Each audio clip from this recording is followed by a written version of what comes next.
So this is essentially the turning wheel. So it's pretty straightforward. You just rotate it left to right, and the button keys will move left to right. There is also an attached handle. You just slide it over just like that, and that just helps you kind of rotate it a bit easier. Another added feature is that it has like LED light just to make it brighter. You just clap that to the side, and it's got 4 nice bright LEDs in the front just so you can see exactly what you're going. So just simple on and off.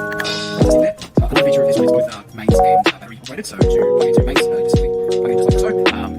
There you go. Or if you just run a battery, just plug and it's good to go. So it also has a battery LED indicator on the front. So it's on battery power, so you can indicate how full the charge is, and then we'll have a red line over here that will make sure it's charging.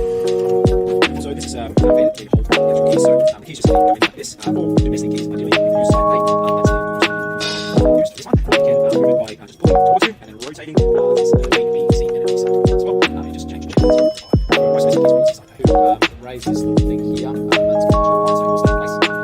Position, feet into the side leg, so you can kind of slide it and then kind of stop and go any further. When you kind of reach that position, you just want to twist this line to tighten it in. Just keep going, make sure that keys straight, make sure it's tight. And then this shoulder line, bring it over. So that little tip stops on the shoulder of the key, which is right there. So just get another key to show you what a shoulder is. I'll show you that part there, where we're kind of like the widest part of the key. It's not the handle, but this is perfectly aligned with the other side. So when we put this in this side, we line the shoulder up to that tip, and then just lock it in. And that way you know the keys are perfectly aligned and it comes to so next step is to get this shoulder line out of the way, so you rotate it up and then away, and right away. Turn the machine on. Now, please do be careful because this is really sharp. In now and about there. And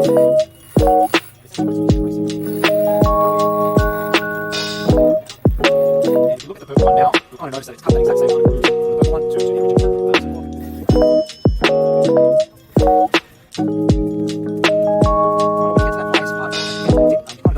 original. The key kind of goes down, take us down, just kind of want to stop there.